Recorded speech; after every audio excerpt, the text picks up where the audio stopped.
Hello everybody, and welcome back to another video. Today we're going to be doing a little Goattville update. So, recently I've been doing quite a lot, and it's now over here in the suburban district as well. You know, I haven't worked on this in the good part of a month, but that's not what we're going to be doing for today's video. Today I'm going to show you mostly inside of the State District, because I'm getting a lot of stuff done there. But one small little thing I added was basically I just added a row of carpets right here. So on the highway, if you were just to start sprinting like this, it would automatically take you up, so you wouldn't have to hold down the A button. So yeah, it just automatically drifts you up. So I guess that's some sort of a good thing.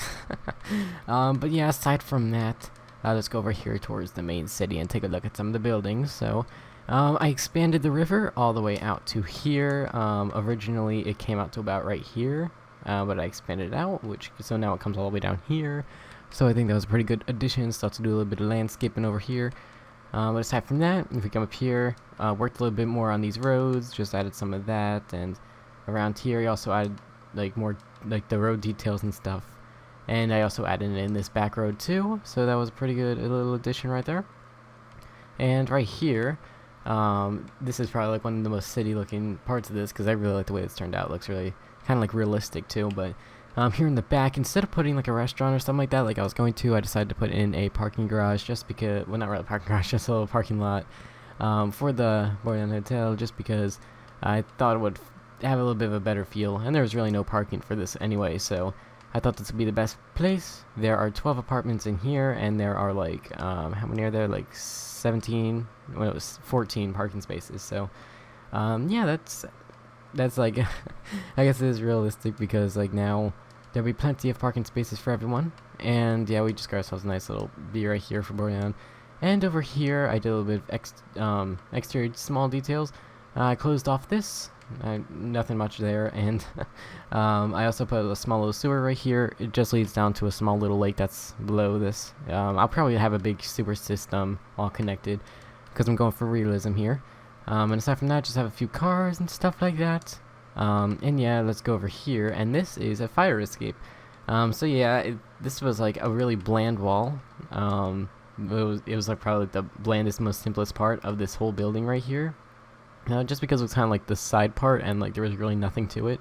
There's nothing you really had to add to it, because that's probably what they would have done in real life. But I decided it looked a little bit too bland, especially from this angle, so I decided to do was add in a fire escape, and it's so much better. It adds so much more detail, and it's a lot more realistic. So basically, if there was a fire accessible pretty much every floor for this building, you can just break this window, I guess, or open it. That's why it's got the little red mark there. It doesn't have it for any other window, so it's specially marked. And then you can just make your way down the spirally staircase all the way down here to the bottom. And right here, there's just a small little ladder, and this little slab is supposed to resemble kind of the folded up ladders, I guess. So I'm not sure if you know exactly what that means, but you press that button, and then it will kind of all defolds and come all the way down here to the ground. So that kind of prevents people from breaking in and stuff like that, I guess. But yeah, aside from that, it also connects over here to the hotel, so it's now works for two buildings. So they also have this. They just open up this window. People for each floor, because this doesn't have stairs. So yeah, they can just come out here, and they got again an iron fence going right around here, so they can't really fall to their deaths. And yeah, they can just come along here, and it just meets up with the rest of it. So I really think that was a good addition, and it's not too noticeable. Pretty much, if you look at it from out here, of course, from this window, you're going to notice it. But aside from that, really no other window views really see it. If you're looking here, it's just it looks kind of a little bit of a balcony thing, even though it's not really. But so yeah, it is pretty good. Of course, nothing has been done on the interior there, but some interior has been done over here in the Fleshlight offices.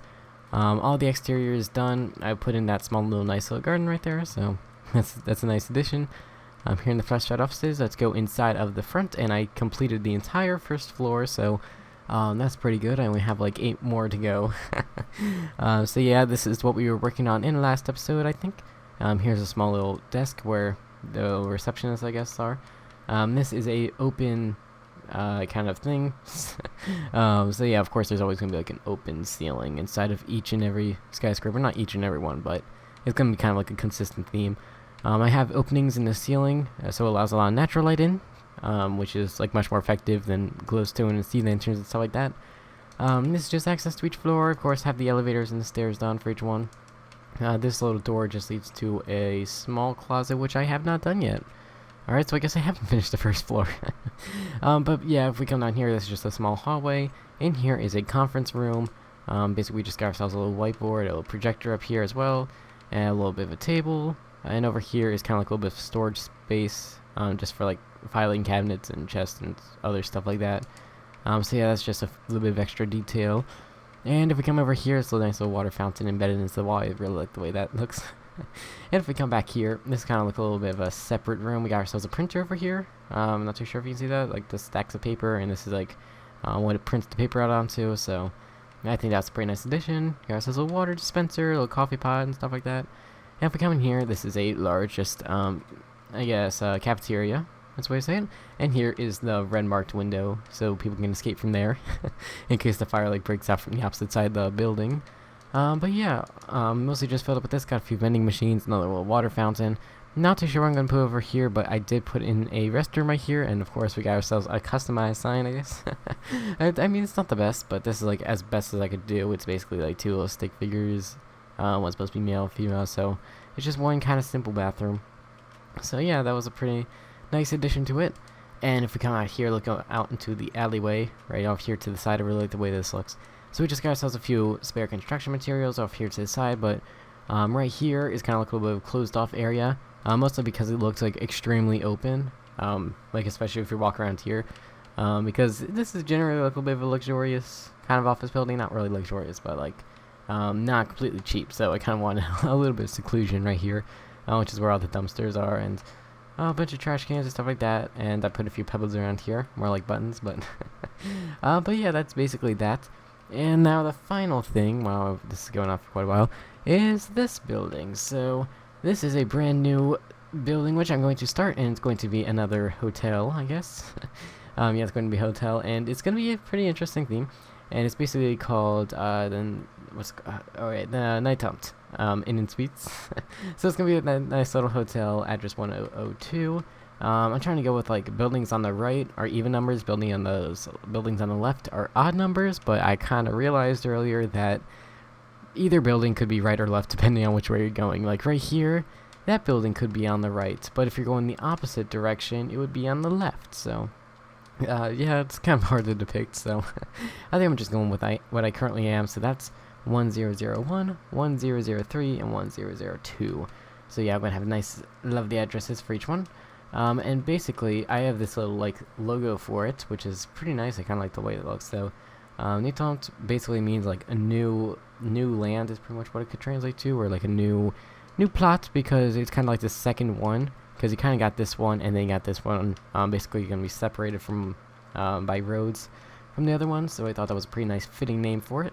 And using like the N and the T, I decided to create this nice little logo, just N like that. And then kind of like the T crossing over on top of that.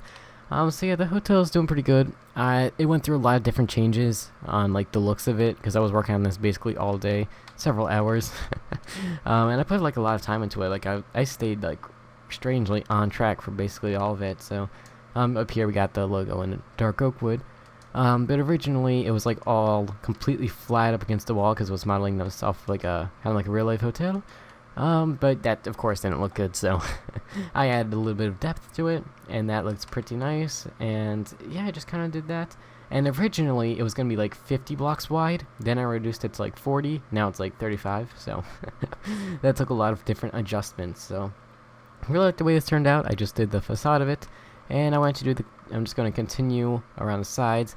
The back and the sides are not really going to look like this. This is just kind of like customized for the front. The back and the sides are going to have like balconies and stuff, and a little bit of a more interesting feel to it. So yeah, that's basically that. I should have this exterior completed by the next episode, I think.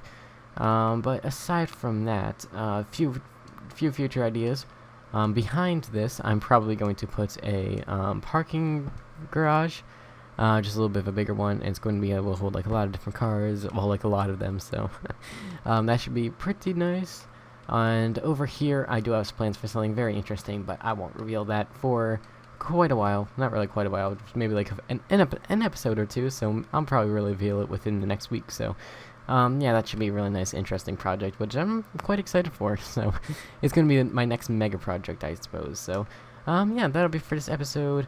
Goatville is back on track, starting to continue, basically with more of it. So, yeah, that's been it for this video. I thank you all very much for watching, and I'll see you in the next one. Bye.